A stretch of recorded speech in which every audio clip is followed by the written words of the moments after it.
Hello everyone, welcome back to my channel uniqueness. तो आज हम कर रहे हैं अपना शॉर्ट नोट जिसका नाम है मिल्ड ऑन द फ्लोस।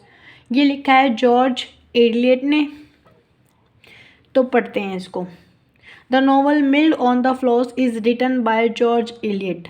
ये जो नॉवल है, ये जो शॉर्ट नोट है हमारे सिलेबस में, मिल्ड ऑन द फ्लोस, ये किसने लिखा है? बाय जॉर्ज एलियट ने लिखा है। Who is one of the greatest novelist of Victorian age. ये क्या रहे हैं? ग्रेटेस्ट नॉवलिस्ट रहे हैं विक्टोरियन एज में। कौन रहे हैं? George Eliot. सिंपल सी लाइन है। अभी तक हमने पढ़ा कि जो ये नॉवल है मिल्ड ऑन द फ्लोस, ये किसने लिखा है? जॉर्ज एलियट ने लिखा है। ये ग्रेटेस्ट नॉवलिस्ट रहे हैं विक्टोरियन एज के। George Eliot mill on the Floss is an autobiographical novel. और ये क्या एक ऑटोबायोग्राफिकल नॉवल है, मतलब कि इसके अंदर जो नॉवलिस्ट है उन्होंने खुद ही अपनी लाइफ के बारे में लिखा है इस नॉवल के अंदर। In this novel Maggi is the most attractive character. इस नॉवल के अंदर जो मैगी है वो क्या है? मोस्ट अट्रैक्टिव करेक्टर है ब्रिटिश लिटरेचर के अंदर। She is central figure of George Eliot novel. वो क्या एक सेंट्रल फिगर है, मतलब कि मेन प्रोटोगोनिस्ट करेक्टर है इस नॉवल के अंदर जॉर्ज एलियट के थ्रू इस नॉवल में the mill on the Floss. अभी तक हमने इंट्रोडक्शन ही पढ़ा है कि इस नॉवल के अंदर एक करेक्टर है, मैगी है, जो मेन प्रोटोगोनिस्ट करेक्टर है। और ये ऑटोबायोग्राफिकल नॉवल है, जॉर्ज एलियट की लाइफ के बारे में विक्टोरियन एज में लिखा गया था। आगे पढ़ते हैं। She is the model of the novelist herself. जो ये करेक्टर है नॉवल के अंदर मैगी, वो क्या है? Model of the novelist herself. She is sensitive, वो सेंसिटिव है। इमोशनल है, इम्पल्सिव है। कौन? मैगी। वो बहुत सेंसिटिव है, इमोशनल है, इम्पल्सिव है। George Eliot throw herself. जो जॉर्ज एलियट है, जो इसकी नॉवलिस्ट है इस नॉवल की, उसने खुद की लाइफ को ऐसे थ्रो किया फ्रैंकली इन टू मैगी के अंदर। Position that Maggie appear to be a mirror image. और वो ऐसे दिखाई है कि जैसे वो मिरर इमेज है। जैसे कि अंदर वो हमारा वो नहीं था, वो पढ़ो आपने, portrait of artist as a young man. उसके अंदर भी जो राइटर है उसने खुद ही अपनी मिरर इमेज दी है as like that George Eliot. She is as a child Maggie is plain looking. जो जैसे ही मैगी है वो बच्ची है तो वो बिल्कुल प्लेन लुकिंग है। She is dark hair. उसके जो बाल हैं जो वो ज़्यादा डार्क हैं, काले हैं। And carelessly and wild.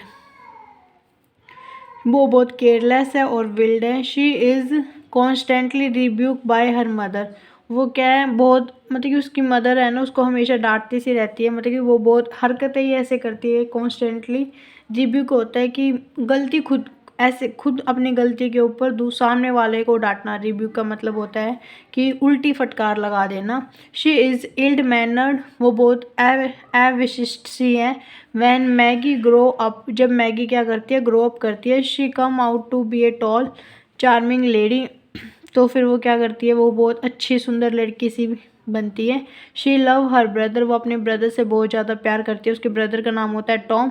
From the core of her, मतलब कि अपनी दिल की गहराइयों से वो अपने भाई से क्या करती है? प्यार करती है। और he transfer his attention to his cousin. और अपनी जो अटेंशन है वो कहाँ पे भी ट्रांसफ़र करती है? लूसी की तरफ। The suffering of poor Maggie no bounds. जो मैगी की जो सफरिंग थी एज ए पुअर, उसकी कोई बाउंड्स नहीं थी, मतलब कि वो बहुत ज़्यादा गरीबी का सामना कर रहे थे। वंस हर सेंसिटिव सूल इज डिसअपॉइंटमेंट। एक बार क्या होता है? उसकी जो सेंसिटिव सूल होती है वो क्या हो जाती है? डिसअपॉइंटमेंट हो जाती है, निराश हो जाती है।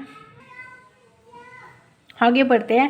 When she is rebuked by one of her aunt for her untidy hair. एक बार क्या होता है? उसकी एक आंट होती है, एक्चुअली यहाँ पे आंट उसकी माँ से ही है। आप पढ़ोगे तो डीपली, मैंने एक और वीडियो बनाई है जिसके अंदर इसकी फुल समरी है। मैंने खुद अपनी वॉइस में उसको रिसाइट किया है।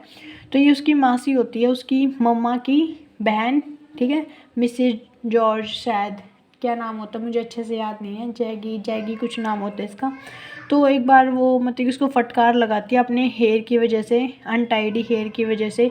She takes up a scissor and cut her cut her look off, और वो क्या करती है अपने हेयर को, मतलब कि बहुत इरिटेट हो जाती है मैगी यहाँ पे, तो वो अपने हेयर को कट कर लेती है अपनी मासी की बातों को सुन के।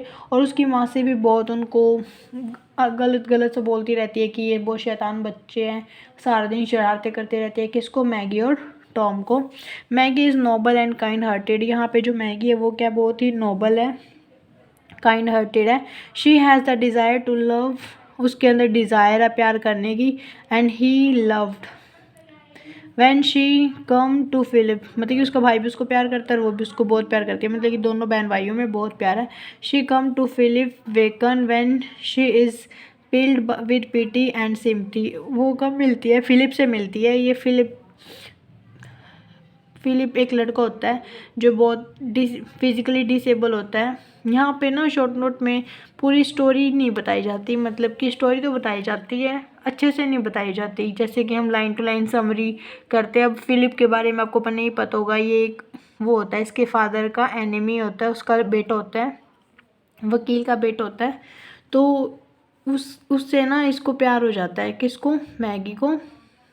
तो ये उससे तब मिलती है जब ये अपनी लाइफ के बहुत बुरे से टाइम से स्ट्रगल कर रही होती है। द अट्रैक्शन बिटवीन, मैं आपसे रिक्वेस्ट करती हूँ कि आप वो वाली वीडियो ज़रूर सुनना जिसके अंदर इसकी पूरी समरी है, जिससे आपको आसानी से हिंदी में समझ आ जाएगा कि इसकी पूरी स्टोरी क्या है। किसी की भी सुन लेना। The attraction between handicap Philip and Maggie is due to the fact that both are lovely and sensitive. ये कह रहे हैं कि जो अट्रैक्शन थी बिटवीन हैंडीकैप फिलिप, मतलब कि जो फिजिकली डिसेबल था फिलिप, और जो मैगी के अंदर, वो इस फैक्ट से थी क्योंकि वो बहुत आर लोनली एंड सेंसिटिव, क्योंकि वो बहुत दोनों के दोनों क्या थे? लोनली थी, अकेले थे और सेंसिटिव थे। और इनके अंदर एक और विशेषता ये थी कि दोनों को ही बुक पढ़ना बहुत पसंद था। But when she can not continue to love Philip, but जब क्या करती है टॉम को इनके बारे में पता चलता है तो वो कंटिन्यू नहीं कर पाती फिलिप को प्यार करना। More over she is the son of her father enemy, और इसका एक और कारण ये भी होता है कि वो क्या होता है, बेटा होता है उसके फादर के एनिमी का। All through her life she is torn between duty and desire, उसकी जो लाइफ थी वो किसके अंदर टॉर्न हो रही थी? ड्यूटी और डिज़ायर के बीच में। मैगी मीट करती है स्टीफन से एट लूसीज हाउस, लूसी के हाउस पे। स्टीफन कौन होता है? लूसी का मंगेतर होता है, उससे उसकी शादी होने वाली है। And Stephen is fascinated by the dark complexion witty girl Maggie is also affected by the handsome, और जब स्टीफन मैगी को फर्स्ट टाइम देखता है तो उसको मतलब कि अट्रैक्शन सी होती है, किसकी तरफ? मैगी की तरफ। और मैगी भी बहुत ज़्यादा अफेक्ट होती है उस हैंडसम की लुक से।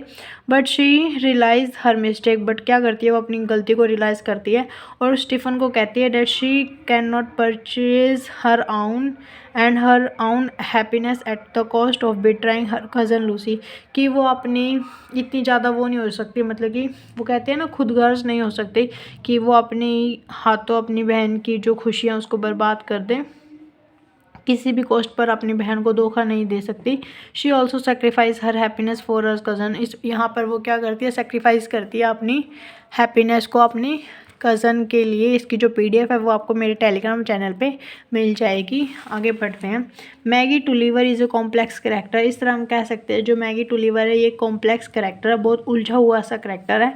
शी इज़ सेंसिटिव सोल, वो क्या बहुत ही ज़्यादा सेंसिटिव सोल है। Cast in the web of circumstances, और वो हालातों की मारी है।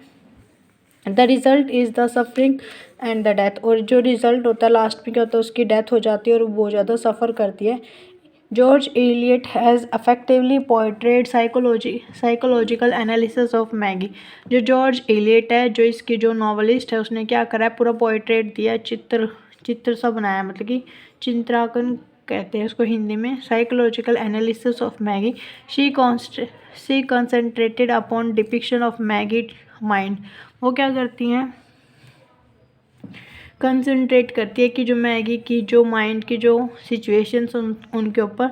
Tom on the other hand take delight in enforcing law on her and proving punishment to her, और यहाँ पे जो टॉम है वो मतलब कि अपनी बहन को क्या करता है? पनिशमेंट भी देता है, जब वो मतलब कि उसके साथ भाग भी जाती है ये एक बार स्टीफन के साथ।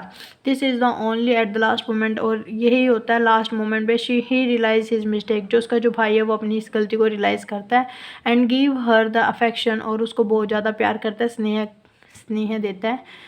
When she has hungry for through out her life, और जिसके लिए वो पूरी लाइफ अपनी बहुत ज़्यादा हंग्री होती है उस प्यार के लिए। इन शॉर्ट हम कह सकते हैं the mill on the Floss present a straight story, एक स्ट्रेट स्टोरी को क्या करता है, प्रेजेंट करता है विद मैगी के साथ as the central character. The structural design of the novel is very simple, Eliot description for the child life is unique. जो इलियट ने जो डिस्क्रिप्शन दिया है चाइल्ड लाइफ की वो बहुत ही ज़्यादा यूनिक है। Thank you so much.